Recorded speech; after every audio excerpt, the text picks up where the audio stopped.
ইসলাম গ্রহণের আগে আপনি কিসে বিশ্বাস করতেন? ইসলাম গ্রহণের পর সবচেয়ে বড় কোন ৩টি চ্যালেঞ্জের মুখোমুখি হয়েছিলেন? জেলে যাওয়ার ভয় লাগে না আপনার? আমার কিছু বন্ধু আমাকে এড়িয়ে চলে, কারণ তারা বুঝতে চায় না যে আমি মুসলিম হয়েছি। তারা কোনো কিছুতেই বিশ্বাস করে না, কারণ তাদের কোনো আশা নেই। যখন ওরা ডিপ্রেশনে ভোগে, ওদের সাহায্য করার কেউ নেই, ভরসা করার মতো কেউ নেই তাদের। আমি জানি না, আমি এর উত্তর দেব না।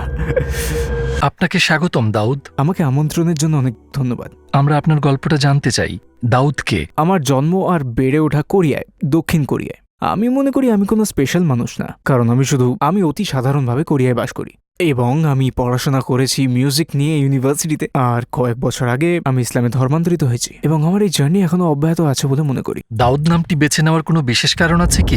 আসলে অনেকেই আমাকে এ ব্যাপারে সতর্ক করেছিল। যখন আমি ইসলাম গ্রহণ করলাম, গ্রহণ করার সিদ্ধান্ত নিলাম, তখন আমি মানুষকে জিজ্ঞেস করেছি আমাকে আমার নাম পাল্টে আরবি কিংবা অন্য কিছু রাখতে হবে। তো লোকে বলল, না, তোমাকে তোমার নাম বদলাতে হবে না। আমি জন্মগতভাবে ক্যাথলিক। হ্যাঁ, ক্যাথলিক, কারণ আমার প্যারেন্টস আমাকে ক্যাথলিক নাম দিয়েছিলেন, যেটা ছিল ডেভিড। আমি শুধু উচ্চারণটা বদলে দিয়েছি, ডেভিড থেকে দাউদ। ডেভিড আর দাউদ হ্যাঁ। একই ব্যক্তি? হ্যাঁ, ঠিক, নবীন নাম। আপনি কি ভবিষ্যতে কোনো মুসলিম দেশে শিফট করার কথা ভাবছেন? হ্যাঁ, সেরকমটা ভাবছি, কারণ কারণটা কি? আপনি কি আপনার দেশে কমফোর্টেবল ফিল করেন না?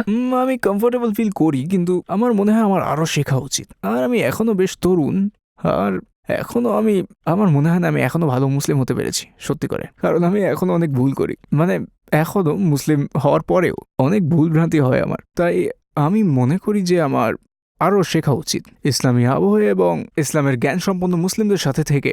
দেশটা কোন দেশ হতে পারে? তুরস্ক, মিশর, সৌদি আরব? এখনো আমি সেভাবে কোনোটা চুজ করিনি। তো আমি তুরস্কেই প্রথম এসেছি। এবছর আমি অন্যান্য দেশেও যেতে চাই, যেমন হয়তোবা আগামী মাসেই আমি সৌদি আরব যেতে পারি, ইন্দোনেশিয়া, মালয়েশিয়া। আমি বিশ্বের বিভিন্ন দেশ ঘুরে ফিরে ফাইনালি আমি কোনো একটা দেশ বাছাই করে নেব, ঠিক। তারপর সেখানে বেশ কিছু সময় থাকার পর আমি হয়তো কোরিয়ায় আবার ফিরে আসব এবং আমার কাজ করে যাব, যেমন আমার জ্ঞান অন্যদের মাঝে ছড়িয়ে দেওয়া। ইসলাম গ্রহণের আগে কিসে বিশ্বাস করতেন আপনি? আমি ঈশ্বরে বিশ্বাস করতাম। আমি বিশ্বাস করতাম কারণ আমি জন্মগতভাবে ক্যাথলিক, আমার বাবা মা ক্যাথলিক, আর আমার পুরো পরিবার ক্যাথলিক। তো আপনি যখন ছোট ছিলেন তখন কি চার্চে যেতেন? হ্যাঁ, অবশ্যই। আমার ছোটবেলায় বাবা মায়ের সাথে আমি চার্চে যেতাম, এবং আসলে তেমন একটা বিশ্বাস আমার ছিল না, কারণ আমি সবাই চার্চে যেত বলে স্বাভাবিকভাবে আমি যেতাম। তো আমি যদি ওখানে যেতাম, আমাকে কোনো উপহার দেওয়া হতো বা আমায় কোনো খাবার দিত, তো ব্যাপারটা আমি খুব উপভোগ করতাম।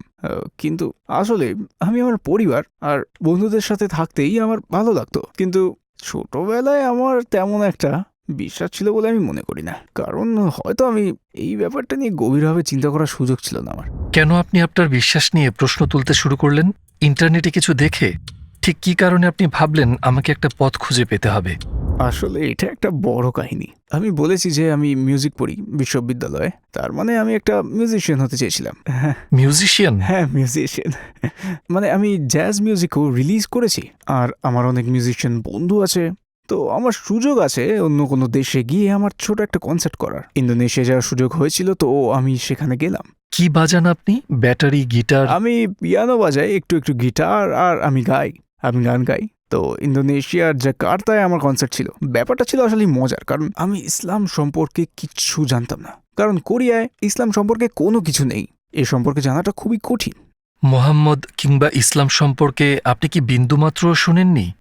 না, কিন্তু আমি শুধুমাত্র জানতাম, কি করে বলি, কিভাবে এটা বোঝাই জানি না। আমি শুধু জানতাম টেররিস্টের ব্যাপারে, কারণ কোরিয়ায় আমি যখন ছোট ছিলাম তখনই ৯/১১-র ঘটনা ঘটে, এবং কোরিয়ায় এটা ছিল খুবই বড় খবর, সত্যি বড় খবর। তো আমিও বেশ শক ছিলাম। তো মানুষজন তখন কথা বলছিল ইসলাম ইসলাম ইত্যাদি ইত্যাদি। তো আমি ভাবতাম যে ইসলাম বোধহয় ভয়ঙ্কর কিছু একটা, আমি যখন ছোট ছিলাম তখন। কিন্তু আমি যখন ইন্দোনেশিয়া গেলাম, আমি দেখলাম অনেক মেয়ে স্কার্ফ পরে, অনেক ছেলেরা দাড়ি রাখে আর নামাজ পড়ে। আর এগুলো দেখে আমি আসলে কৌতূহলী হলাম, কেন এরা এরকম। তো আমি ওদের জিজ্ঞেস করলাম যে এই ব্যাপারটা কি, এবং ওরা আমাকে জানালো এটা ইসলামের নিয়ম কানুন এবং এটা ওদের বিশ্বাস, এবং সত্যি বলতে তারা ছিল খুবই সহমর্মী, আর তারা আমাকে আসলেই অনেক খাতির আর যত্ন করেছিল। ওদের মনোভাবটা কিভাবে সাহায্য করতে পারি, আপনাকে সাহায্য করতে চাই, আপনার উপকারে আসতে চাই, আপনাকে এটা দিতে চাই, আপনাকে ওটা উপহার দিতে চাই। তো যখন আমি ছোট ছিলাম আমি ভাবতাম ইসলাম বোধহয় একটা বিপজ্জনক জিনিস, কিন্তু আমি যখন ইন্দোনেশিয়া গেলাম লক্ষ্য করলাম মানুষ কত আলাদা, একেবারেই আলাদা। ওরা এত সদয়, এত শান্ত, মুখে সবসময় হাসি, সবসময় মানুষকে সাহায্য করতে চায়। তো আমি যেমনটা জানতাম তার চেয়ে এটা আলাদা, সম্পূর্ণভাবে আলাদা। তাই শুরুতেই আমি এই ধর্মে একটু আগ্রহী হয়ে উঠলাম, আর ওখানে কাটানোর সময় আমার খুব ভালো লেগেছিল। আর যখন কোরিয়ায় ফেরত এলাম আসলে তখন আমার অবস্থাটা বেশ ভালো ছিল না, মানে আর্থিকভাবে আমি ভালো ছিলাম না, পারিবারিকভাবেও ভালো ছিলাম না। তো আমাকে কাজ খুঁজতে হচ্ছিল, আর কারণ মিউজিশিয়ানরা খুব একটা আয় করে না, কারণ কাজটা তেমন স্টেবল না, তাই পরিবারের জন্য আমাকে কাজ করতে হয়েছিল।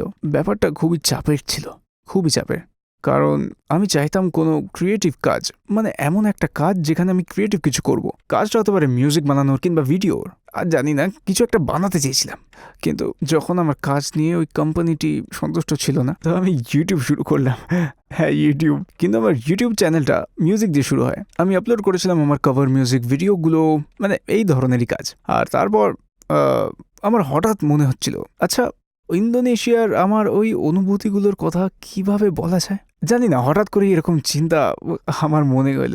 তো আমি শুধু সেটাই বলি যেটা আমি মুসলিমদের সম্পর্কে ভাবি, কারণ অনেক কোরিয়ান মনে করে যে ইসলাম ইসলাম একটু বিপজ্জনক, কিন্তু আমি ইসলামের ব্যাপারে অনেক ভালো জিনিস লক্ষ্য করেছি। তাই এই বিষয়ে আমি কথা বলি, ইউটিউবে আমার উপলব্ধি শেয়ার করা শুরু করি, আর হঠাৎই অনেক মানুষ এ ব্যাপারে আগ্রহী হয়ে উঠল, মানে অনেক মানুষ। তো তারা আমাকে ইসলাম সম্পর্কে পরামর্শ দেয়, যেমন তুমি যদি ইসলাম সম্পর্কে জানতে চাও তাহলে কথা বলতে পারো এর সাথে, অথবা জিজ্ঞেস করো একজন ইমামকে, মানে তুমি যদি কোরিয়াতে মসজিদ খুঁজে পাও, আর চাইলে হয়তো নামাজ পড়াও শিখতে পারো তুমি, অথবা রমজানে কিভাবে রোজা রাখা হয় সেটা জানতে পারো তুমি। তো আমি ধীরে ধীরে প্র্যাকটিস করলাম, কেন জানি না ব্যাপারটা যেন আমার ক্ষেত্রে খুবই স্বাভাবিকভাবে এসেছিল।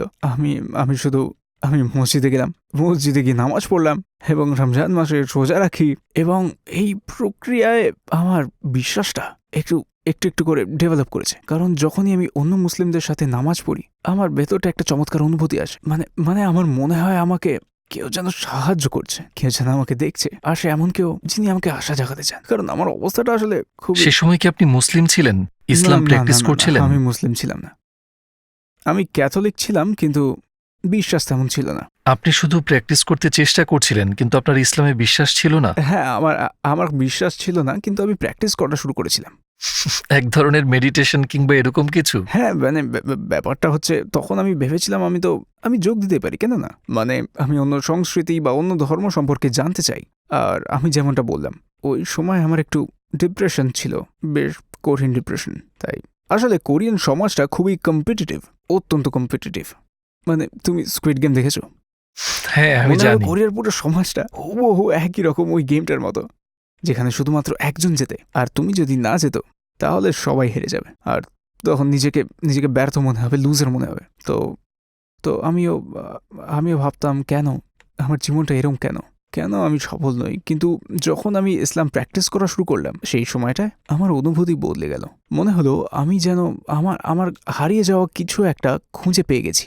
কারণ আমাকে শেখানো হয়েছিল যে কোথা থেকে আমি এসেছি, মানে স্কুল আমাকে সকল প্রকারের গণিত বিজ্ঞান শিখিয়েছে, কিন্তু ওরা আমাকে এটা শেখায়নি আমি কোথা থেকে এসেছি, মানে আমি কে, আমার গন্তব্য কোথায়, আর মৃত্যুর পর আমি কোথায় যাব। তারা আমাদের সেই পথটা কখনোই দেখিয়ে দেয় না। আমি মনে করি যে ইসলাম আমাকে সেই উত্তরটা দিয়েছে, বলেছে আমাকে কোথায় যেতে হবে আর কেন আমি বেঁচে আছি। আমি মনে করি এটা খুব গুরুত্বপূর্ণ, কারণ আমি যখন ডিপ্রেস ছিলাম তখন আমার জীবনের কোনো উদ্দেশ্য ছিল না, কোনো উদ্দেশ্য না, মানে কেন আমি বেঁচে আছি, কোথায় যাচ্ছি আমি, আমায় করতেটা কি হবে, আমার সত্যি কোনো উত্তর ছিল না। কিন্তু ইসলাম প্র্যাকটিস করার পর আর মুসলিম বন্ধুদের সাথে মেশার পর আর যখন তাদের সাথে আমি নামাজ পড়লাম তখন মনে হলো আমি দিশা খুঁজে পেয়েছি। ইসলাম আমার প্রশ্নগুলোর সব উত্তর দিচ্ছে। যেমন জীবনের উদ্দেশ্য হচ্ছে আল্লাহকে মেনে চলা, কারণ আল্লাহ মানুষ সহ সবকিছু সৃষ্টি করেছেন। রমজানে আমি কৃতজ্ঞতা উপলব্ধি করেছি, এই ধরো খাবারের জন্য, এই পানির জন্য, আর ধরো আমার জীবন, আমার বন্ধু বান্ধবের জন্য, আমার পরিবারের জন্য, মানে পৃথিবীর জন্য, সবকিছুর জন্য। তো এই ব্যাপারটা উপলব্ধি করার পর আমি সৃষ্টিকর্তার প্রতি গভীর কৃতজ্ঞতা অনুভব করেছি। তো প্রথম যেবার রমজান মাসে রোজা রেখেছিলাম সেটা প্রায় 3 বছর আগে। তখন আপনি মুসলিম ছিলেন না? তখন মুসলিম ছিলাম না, কিন্তু আমার বিশ্বাস ছিল, আমি আল্লাহতে বিশ্বাস করেছিলাম। কারণ এই পৃথিবীতে আমাকে কেবল আল্লাহই পারেন সঠিক জ্ঞান এবং সঠিক পথ প্রদর্শন করতে। আর একমাত্র আল্লাহই আমাকে জানাতে পারেন যেমন আমার জীবনের উদ্দেশ্য কি এবং কিভাবে জীবনে সুখী হওয়া যায়। তো শাহাদা পাঠ করেছিলেন কিভাবে? এটা প্রায় 2 বছর আগের কথা। আসলে আমার বিশ্বাস রমজানের পর মজবুত হয়েছে। আমার বিশ্বাস ছিল আর আমি আল্লাহকে বিশ্বাস করতাম, কিন্তু আমি শাহাদা পাঠ করার কথা ভাবিনি, কারণ আমি ভেবেছিলাম বিশ্বাস থাকলেও আমি মুসলিম হতে পারবো না, কারণ আমি কোরিয়ায় থাকি, আমি একজন কোরিয়ান, এদেশে জীবনযাত্রার ধরন আলাদা, আমার মনে হয় এটা সহজ না। আপনার কালচারে আপনি কি একমাত্র মুসলিম? আপনার একমাত্র মুসলিম না, তবে সামান্যই আছে, খুব বেশি নেই। কিন্তু ওই সময় একটা কোরিয়ান মুসলিম আমাকে মেসেজ করেছিলেন, তার নাম কারাম। উনি মদিনায় পড়াশোনা করেছেন, মদিনার একটি বিশ্ববিদ্যালয় থেকে উনি গ্র্যাজুয়েশন করেছেন, কুরআন ও দাওয়া ইত্যাদি বিষয়ে পড়াশোনা করেছেন। তিনি আসলেই একজন বিজ্ঞ মুসলিম। তো মেসেজে বলেন তোমাকে সাহায্য করতে চাই। তো আমি দেখা করলাম, আমি তাকে এই প্রশ্নটা করেছিলাম, যেমন আমার বিশ্বাস আছে, কিন্তু আমি জানি না যে আমি মুসলিম হতে পারবো কিনা। আর উনি আমাকে বললেন তুমি কি এটার ব্যাপারে বুঝতে পারছো? আর বললো যে কেউই পারফেক্ট না কেউ। আর যদি তুমি মুসলিম হও, একজন পরিপূর্ণ মুসলিম হিসেবে জীবনযাপন করাটা সহজ নয়, কিন্তু আপনি মুসলিম না হলেও এই ইসলামী জীবন বিধান থেকে আপনি উপকৃত হতে পারেন। কিন্তু যদি আপনি শাহাদা পাঠ করেন আর মুসলিম হন, তাহলে তারপরে নিজেকে ধীরে ধীরে ধাপে ধাপে বদলান, তাহলে আল্লাহ আপনাকে বদলাতে সাহায্য করবেন। কারণ আল্লাহ সুবহানাহু ওয়া তাআলা আমাদের প্রভু, পরম করুণাময় ও ক্ষমাশীল, তিনি সর্বশ্রেষ্ঠ, অতএব তিনি আপনাকে সাহায্য করবেন। তো আপনার আগে মুসলিম হয়ে যাওয়া উচিত, কারণ আপনি জানেন না মানে কখন কি ঘটবে, কেউ জানে না। আমি মরে যেতে পারি, আমার হার্ট অ্যাটাক হতে পারে, সড়ক দুর্ঘটনা হতে পারে, আমি জানি না, আমি মারা যেতে পারি, মানে হয় আজকে, আমি কেউ ভবিষ্যৎ জানে না। হ্যাঁ, তো আমি তেমনটাই ফিল করি। তো আমি ভাবলাম যে আমার মুসলিম হয়ে যাওয়া উচিত, আর তাই আমি আপনি আপনার বাবা মাকে তখনও কিছু না, বলেন? শুরুতেই না বলি। আচ্ছা, তো আপনি মসজিদে গিয়েছিলেন? হ্যাঁ, আমি তাইওয়ানে একটা মসজিদে গিয়েছিলাম এবং ওখানে শাহাদা পাঠ করেছিলাম। আপনার অনুভূতি কেমন ছিল? পরিবেশটা, আশপাশের মানুষ, আপনি কি ওই মুহূর্তটার কথা আমাদের বলবেন? চমৎকার মুহূর্ত ছিল। মানে যখন আমি মসজিদটাতে গেলাম, দেখলাম ওখানে একজন ইমাম আছেন, তিনি কোরিয়ার সবচেয়ে বিজ্ঞ ইমাম। আর যখন আমি তার সাথে দেখা করলাম, ওনার সাথে আরও ইমাম ছিলেন। ওই দিন তাদের একটা মিটিং ছিল, বেশ কাকতালীয় ঘটনাই। তো আমি যখন শাহাদা পাঠ করলাম, ওই জায়গার সকল মানুষ আমাকে এসে অভিনন্দন জানালো, ইসলামের পথে স্বাগত জানালো। আর আমার মনে হলো, জানেনই তো, যখন শাহাদা পাঠ করা হয়, আগে সমস্ত পাপ মুছে যায় আর আপনি একটা নতুন জীবন লাভ করেন, ঠিক এক নবজাতকের মতো। তো আমার তখন মনে হয়েছিল যে এটা বেশ চমৎকার ব্যাপার, খুব সুখকর লাগছিল। ওই সময়কার অনুভূতিটা আমি বলে বোঝাতে পারবো না, খুব চমৎকার ছিল ওটা। আপনার পরিবার যখন লক্ষ্য করলো যে আপনি ইসলাম ধর্ম গ্রহণ করেছেন, তখন তাদের প্রতিক্রিয়া কেমন ছিল? আসলে ওটা আমি ভিডিও করে রেখেছি, একটা ভিডিও আছে। আচ্ছা, তো যেহেতু আমি ইউটিউব ভিডিও বানাই, তো আমি লুকাতে পারবো না, কারণ আমার পরিবারের লোকজন আমার ইউটিউব ভিডিও দেখে। যখন আমি আমার মাকে বললাম, উনি মর্মাহত হলেন। তিনি এমনটাই কষ্ট পেয়েছিলেন যে তিনি বলেছিলেন, এমনটা কিভাবে করতে পারলে তুমি? এমনকি এটাও বলেছিলেন যে তুই কি এবার সন্ত্রাসী হতে চলেছিস? খুব স্বাভাবিক এটা, কারণ কোরিয়ায় এমন ধারণাই প্রচলিত। মানে পশ্চিমা মিডিয়া ইসলাম সম্পর্কে খুবই নেতিবাচক কথা ছড়িয়েছে, এসব মিডিয়ার কারণেই হয়েছে। তো তিনি ভীষণ দুশ্চিন্তাগ্রস্ত হয়েছিলেন, কিন্তু আমি সর্বোচ্চ চেষ্টা করলাম সুন্দরভাবে বোঝানোর যে ইসলাম বিপজ্জনক নয়, আর এটা আমার ঈমান। আর আমি এখন আমার পরিবারকে ভালোবাসি, আর কিচ্ছু পাল্টাইনি, শুধু আমার ধর্মবিশ্বাস ছাড়া। উনি আসলে খুব চিন্তায় ছিলেন, তবে তিনি আমার ইউটিউব ভিডিও দেখতেন। তো তিনি দেখলেন অনেক ভালো ভালো মুসলিম আমাকে সাহায্য করছে, আর যারা ইসলামকে ব্যাখ্যা করছে। তো তিনি ব্যাপারটা বোঝার চেষ্টা করলেন। মানে এখন কিন্তু তার ইসলাম সম্পর্কে অনেক জ্ঞান আছে, কারণ উনি আমার ভিডিও দেখেন। তিনি এখনো ইসলাম গ্রহণ করেননি, এখনো না, ইনশাল্লাহ। ইনশাআল্লাহ ভাই, আমরা দোয়া করব। হ্যাঁ, কিন্তু উনি আমাকে বোঝেন, আমাকে সম্মান ও সমর্থন করেন। তো এখন পরিবারের অন্য সদস্যরা ব্যাপারটা কিভাবে দেখেন? প্রথমে তারা খুবই বিস্মিত হয়েছিল, এবং আমার এক খালা আমাকে এখনো জিজ্ঞাসা করেন, তুমি কি তোমার ধর্ম পরিবর্তন করতে পারবে? তবে তারা বিস্মিত হলেও আমাকে সাপোর্ট করে, তাদের এটা নিয়ে কোনো সমস্যা নেই। আপনার পরিবারের কিংবা আপনার কাছের কেউ কি আপনার কারণে ইসলাম গ্রহণ করেছে? হ্যাঁ, করেছে। এবং এছাড়াও আমার সাবস্ক্রাইবাররা মাঝে মাঝে আমাকে মেসেজ করে বলে, আমি তোমার ভিডিও দেখেছি আর আমি ইসলাম সম্পর্কে জানতে চাই, আমি মুসলিম হতে চাই, কিভাবে কি করব।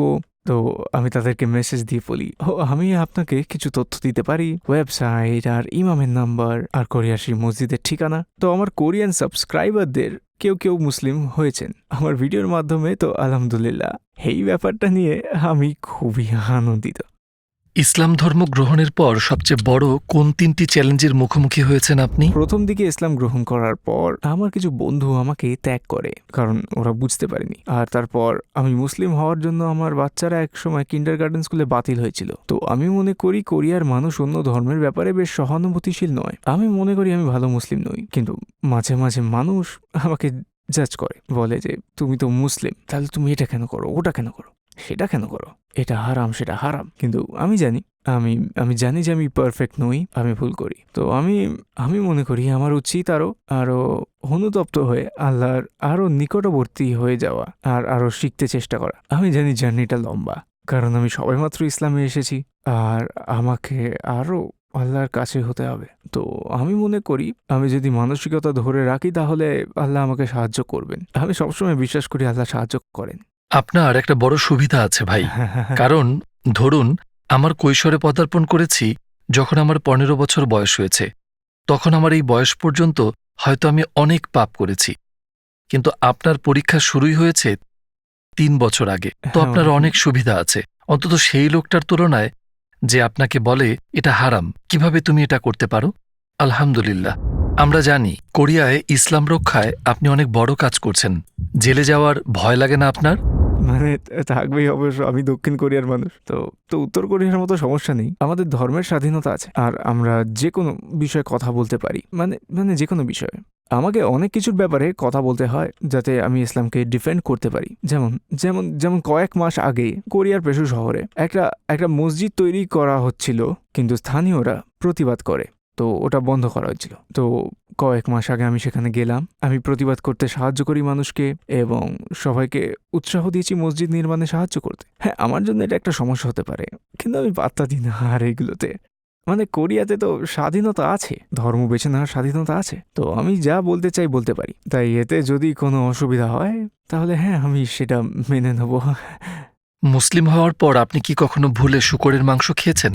মনে হয় খেয়েছি, কারণ কোরিয়ায় সবকিছুতেই শুকরের মাংস থাকে, মানে পর্ক বেস্ট সব। ফর এক্সাম্পল, যদি আমি রেস্টুরেন্টে যাই, আমি সবসময় জিজ্ঞেস করি এতে পর্ক আছে, সাধারণত ওরা বলে হ্যাঁ পর্ক আছে। আর কিছু কিছু জায়গায় বলে এতে পর্ক নেই, তো আমি যখন ওরা বলে এতে পর্ক নেই আমি খাই, কিন্তু খেতে অন্যরকম লাগলে আমি জিজ্ঞেস করি আবার এতে সত্যি শুকর নেই তো, মানে স্যুপটা কি পর্ক বেস্ট? তখন ওরা বলে হ্যাঁ, দিয়ে আমি বলি তুমি বললে এতে পর্ক নেই, দিয়ে ওরা বলে হ্যাঁ পর্ক নেই, এটা শুধু স্যুপ। তো মানে ওদের হালাল খাবার সম্পর্কে ওদের অত জ্ঞান নেই, এইসব কারণেই তো এইসবই হয় কোরিয়াতে। ধরুন আপনি একটা পার্কে বসে আছেন, তখন একটা কোরিয়ান লোক আপনাকে এসে বলছে যে সে আপনাকে চেনে এবং সে আপনার কাছে জানতে চাইছে আপনার ধর্ম সম্পর্কে। আপনার সময় মাত্র 1 মিনিট, আপনি তাকে কি বলবেন? আমার মনে হয় আমাকে তখন ব্যাখ্যা করতে হবে জীবনের উদ্দেশ্য সম্পর্কে। কোরিয়ার সমাজ খুবই কম্প্যারেটিভ এবং ওখানে অনেক মানুষেরই জীবনের কোনো উদ্দেশ্য নেই, তাই তারা সহজেই বিষণ্ণ হয়ে পড়ে। আমি তার কাছে ব্যাখ্যা করব যে মানব জীবনের উদ্দেশ্য হচ্ছে সৃষ্টিকর্তাকে মানা, তার জন্য কাজ করা, আর তার মধ্যেই আপনি খুঁজে পাবেন চিরস্থায়ী সুখ। তো এটাই। আপনি ইসলামে শান্তি খুঁজে পেয়েছেন? হ্যাঁ, ইসলামেই শান্তি আর সুখ পাওয়া যায়।